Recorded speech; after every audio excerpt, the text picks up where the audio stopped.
भारत की भूमि घर है अनेक दिव्य चरित्रों और उनकी कहानियों का। इन्हीं सुंदर कहानियों में से एक कहानी है सावित्री की कहानी। हजारों वर्ष पहले धरती पर एक राजा हुए, राजा अश्वपति। राजा अश्वपति की कोई संतान नहीं थी, अतः संतान प्राप्ति के लिए उन्होंने कई देवी देवताओं की पूजा व बलि संस्कार करवाए। बड़े यत्न के बाद उनके घर एक कन्या का जन्म हुआ, जिसका नाम उन्होंने सावित्री रखा। सावित्री अत्यंत रूपवान व गुणी कन्या थी। वक्त के साथ सावित्री उम्र की सीढ़ियां चढ़ने लगी।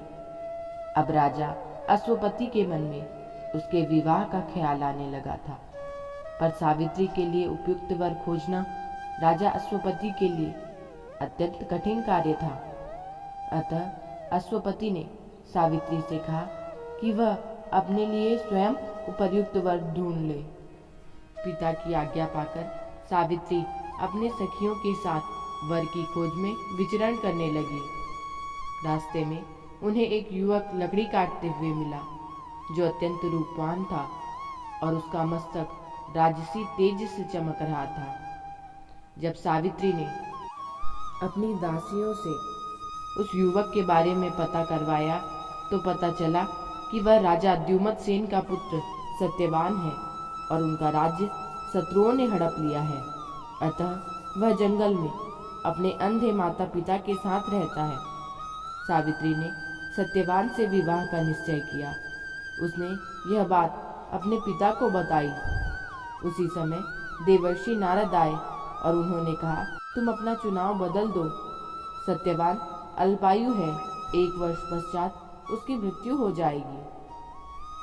सावित्री ने कहा कि देवर्षि नारद, आर्य कन्याएं एक ही बार अपना वर चुनती है। मैंने सत्यवान को अपना पति माना है और मैं उन्हीं से विवाह करूंगी।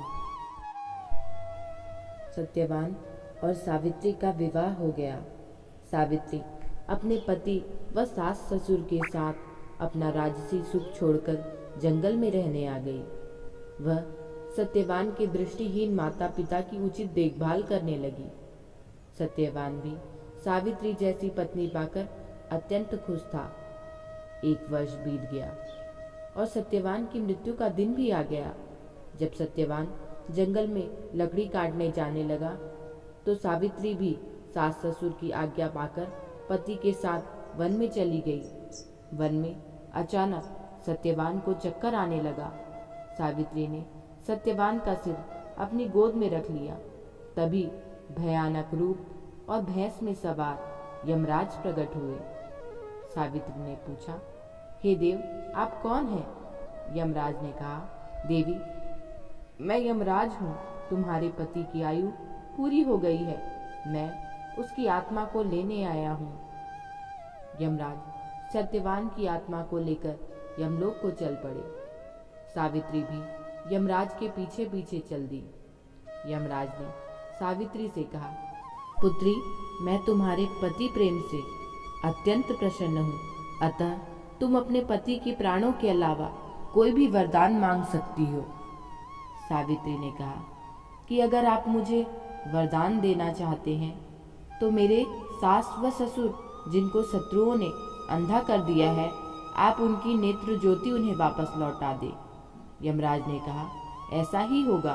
जब तुम घर पहुंचोगी तो उनकी आंखें सही सलामत होगी।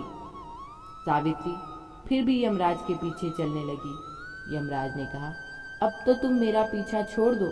सावित्री ने कहा, मैं पतिव्रता नारी हूँ, मैं आपका पीछा नहीं छोड़ सकती। यमराज ने कहा, एक वरदान तुम मुझसे मांग लो और मेरा पीछा छोड़ दो। सावित्री ने कहा, मेरे ससुर का राज्य उन्हें वापस मिल जाए। यमराज ने कहा, ऐसा ही होगा। यमराज अब तारामंडल में पहुंच गए। सावित्री फिर भी उनके पीछे चल दी। यमराज ने कहा कि आगे मत बढ़ो। सावित्री ने कहा, अगर आप में शक्ति हो तो आप मुझे पृथ्वी में पहुंचा सकते हैं। यमराज ने कहा, सावित्री, तुम पतिव्रता स्त्री हो, मैं तुम्हारे शरीर को स्पर्श भी नहीं कर सकता। तुम्हारा स्पर्श मुझे भस्म कर देगा। तुम एक और वरदान मांग लो। सावित्री ने कहा कि मैं अपने माता पिता की इकलौती संतान हूँ। जब से मैंने विवाह किया है और उन्हें छोड़ा है, वह बहुत दुखी रहने लगे हैं। मैं आपसे प्रार्थना करती हूँ, आप उन्हें एक पुत्र दे दें। यमराज ने कहा, जाओ, तुम्हारी इच्छा पूरी होगी। सावित्री ने फिर भी यमराज का पीछा नहीं छोड़ा।